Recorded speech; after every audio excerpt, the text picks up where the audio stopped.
Chers amis, bonjour, Namaskar. Ce serviteur voulait vous parler d'un événement astrologique important, le transit de Ketu dans le nakshatra de Purva Phalguni. Comme vous le savez, Ketu n'est pas une planète, c'est une position dans l'espace qui est représentée par un serpent sans tête. Elle est associée au détachement, à la libération spirituelle, au passé. Lorsque Ketu transite par Purva Phalguni, qui est une étoile guide associée à Vénus, située dans le signe du Lion, eh bien ce transit va affecter des domaines liés à l'amour, au plaisir, à la créativité, à la beauté, aux arts et aux relations avec les autres. Mais c'est Ketu. Et cela va donc se dérouler de manière étrange, imprévisible et le plus souvent intérieure. La période de transit de Ketu en Purva Phalguni commence le 6 juillet et s'achèvera le 27 mars 2026. Donc un long, très long transit. Quels sont les effets généraux de ce transit? Premièrement, un détachement des plaisirs matériels, même de l'amour charnel. Deuxièmement, une certaine forme de confusion dans les relations amoureuses et dans la façon dont nous exprimons notre créativité. Troisièmement, une difficulté à se sentir valorisé, une difficulté à avoir confiance en soi. Quatrièmement, une invitation à revisiter nos relations sentimentales et affectives. Et enfin, une tendance à s'isoler pour trouver un sens plus profond à ce que nous aimons ou à ce que nous créons. Nous allons maintenant voir les effets par ascendant. Si vous ne connaissez pas votre ascendant, selon l'astrologie védique, vous pouvez indiquer votre date de naissance, heure de naissance et lieu de naissance en commentaire de cette vidéo. Nous commençons par l'ascendant Bélier. Le transit de Ketu en Bélier va affecter la relation avec les enfants, l'amour romantique et la créativité. Il y aura, et c'est le propre de Ketu, une forme de détachement par rapport aux relations amoureuses, une prise de distance avec les attentes concernant nos enfants.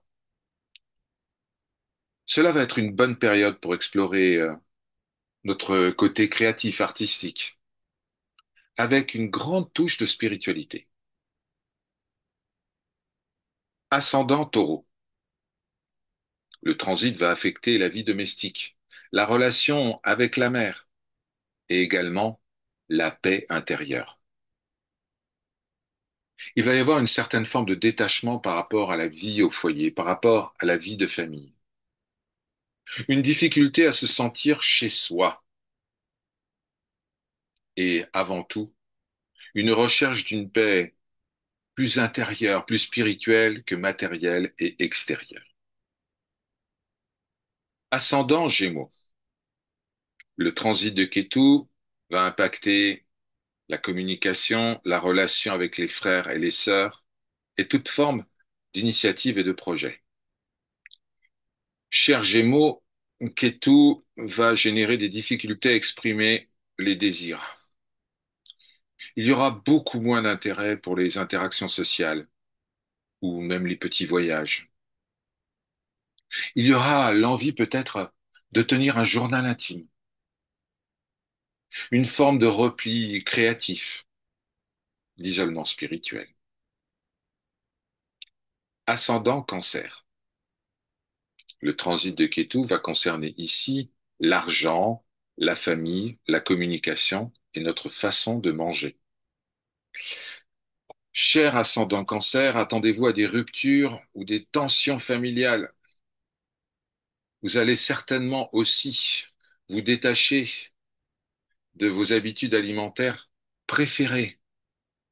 Vous allez même aller jusqu'à négliger votre sécurité matérielle. Cela va être une période d'introspection intense où vous allez réviser vos valeurs personnelles. Ascendant Lion, c'est là où le transit de Kétu est le plus impactant. Il va concerner le corps, l'image de soi-même, l'ego en général. Ça va être une période très intense, chers amis Lions. Un sentiment de perte d'identité, de confusion à ce sujet. Il va y avoir, et c'est plutôt étonnant pour les lions, un détachement de l'image extérieure pour recentrer l'attention vers nous-mêmes et non vers les autres ou vers la réputation que je souhaite ou l'image que je souhaite donner aux autres. Cette perte de repère annonce une grande transformation spirituelle. Ascendant Vierge,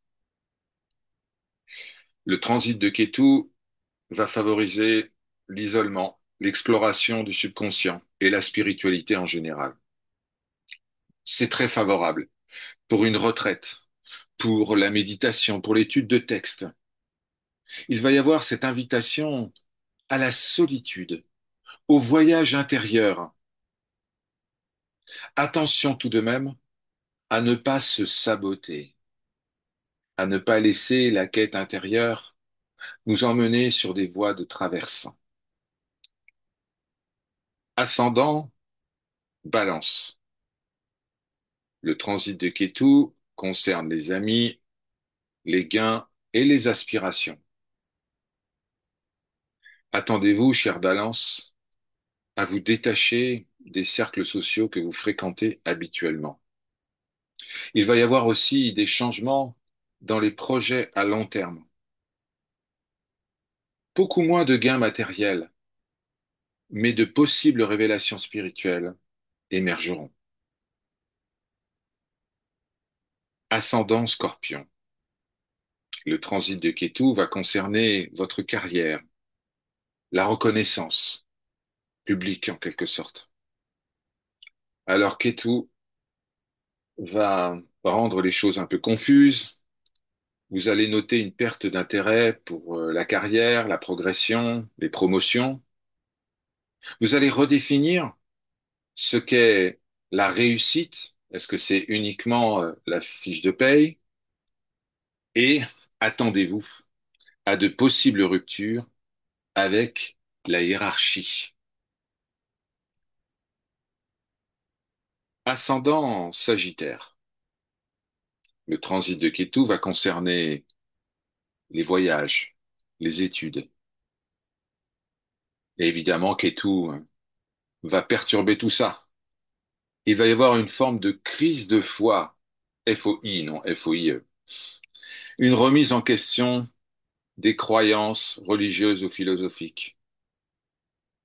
On va avoir envie de se détacher de toute forme de guidance, de prendre du recul par rapport au guide spirituel, au mentor. Il y aura besoin d'une vérité plus personnelle, fondée sur l'expérience et non seulement sur l'écoute. Ascendant Capricorne. Le transit de Kétu va concerner les mystères, la transformation, mais aussi les héritages. Attendez-vous, cher Capricorne, à une transformation intérieure intense, à un détachement de toute forme d'intimité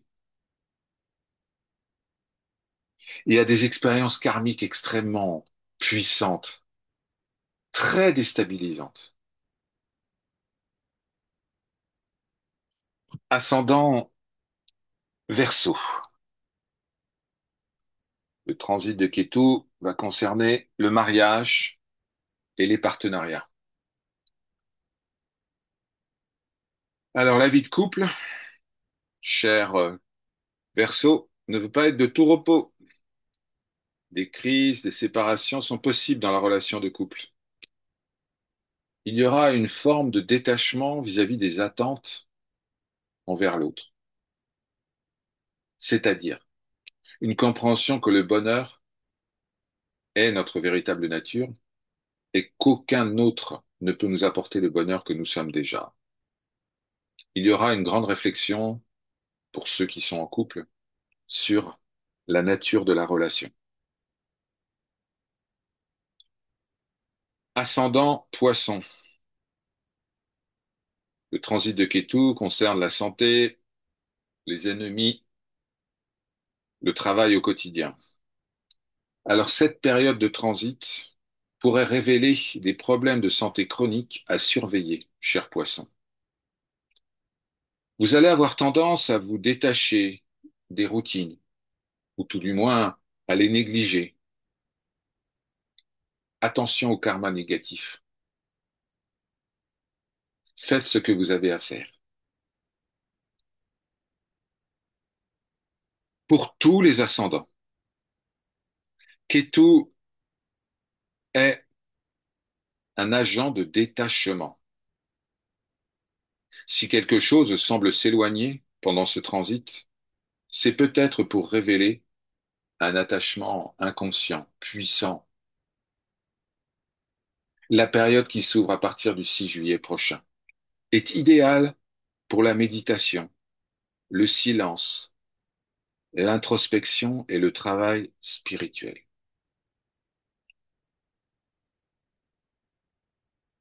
Si vous souhaitez une analyse personnalisée pour votre propre thème de naissance, en tenant compte du degré exact de votre ascendant et de la position de Ketu, vous pouvez m'écrire sur mon email qui est indiqué en description de cette vidéo.